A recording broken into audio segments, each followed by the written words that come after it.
Good morning, and thank you for having me. Um, it's been great to listen and learn from everyone here and to learn what's going on in Germany as your market begins to emerge, which is a very exciting time.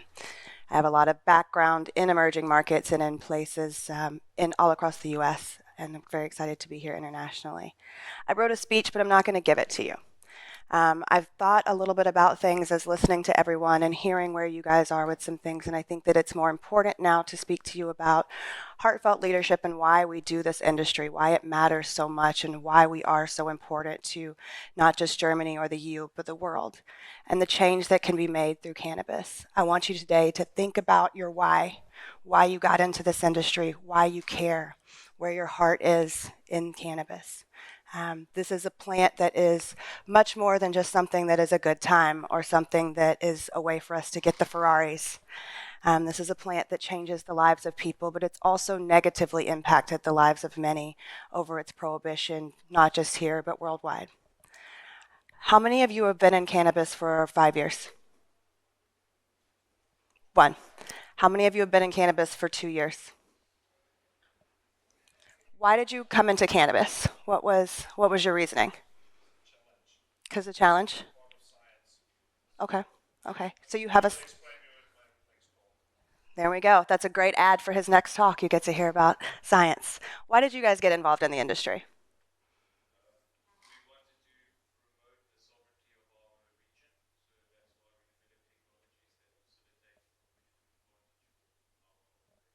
Amazing.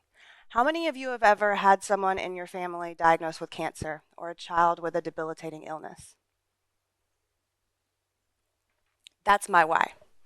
I was born into this industry in not the most legal of ways. In America, that's kind of how a lot of us got into things. I myself have been incarcerated for cannabis. It was not the greatest of times. But as I transitioned into an adult and got into the legal industry in 2011 in Colorado, it's a very patient focused environment. And I don't know how many of you have children.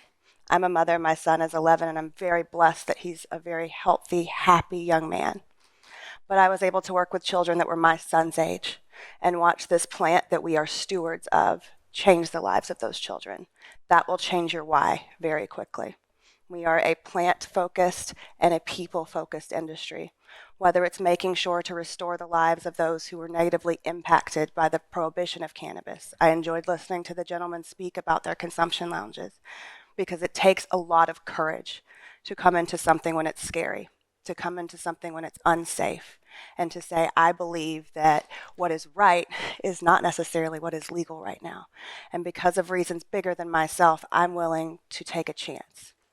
I want you guys to all think about as you go through this conference and as you go through your careers, why?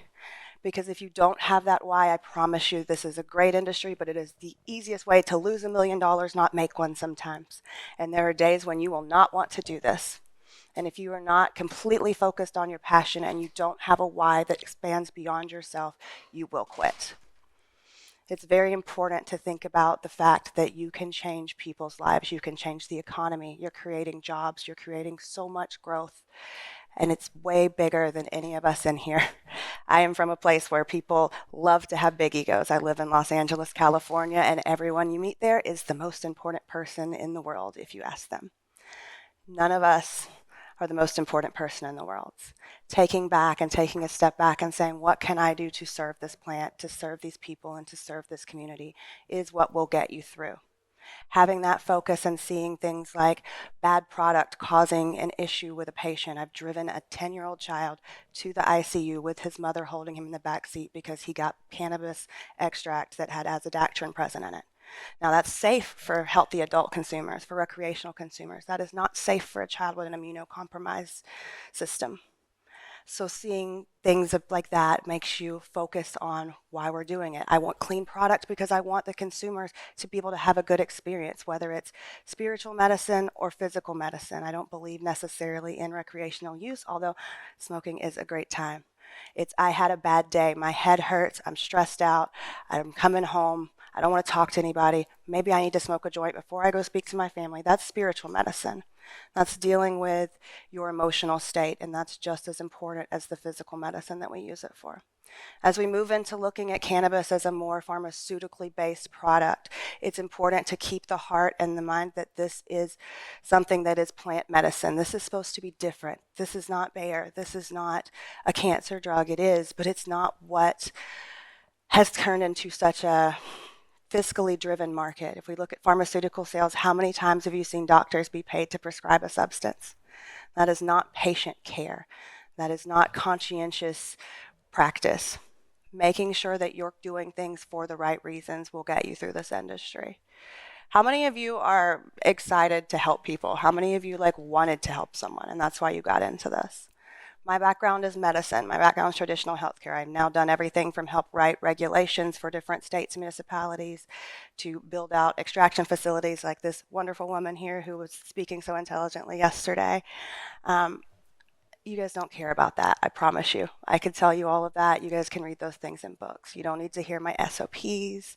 What you need to hear is that this industry is bigger than yourself. And I really hope that if you leave here knowing anything, it's that people came before us.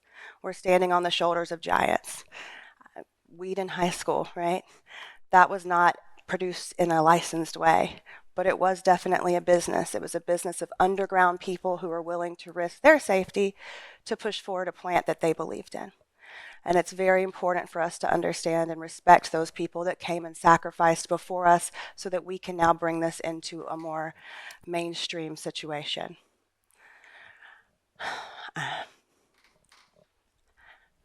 Michael, I'm picking on you. Michael's my good friend from Colombia. Why did you get into cannabis, Michael?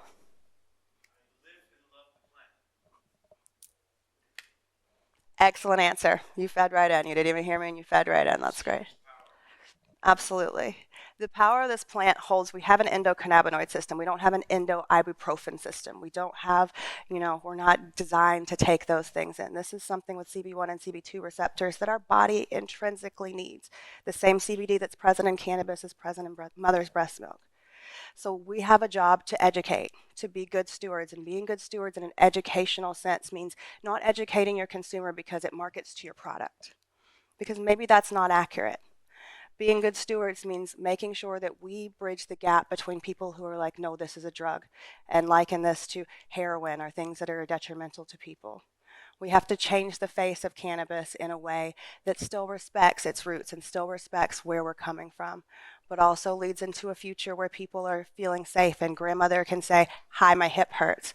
I'm going to go take some cannabis. No matter how that's formulated, no matter if it's flower, extract, salves, this is something that we have the responsibility and the duty to make sure that we are making readily, safely, and consciously available to the world.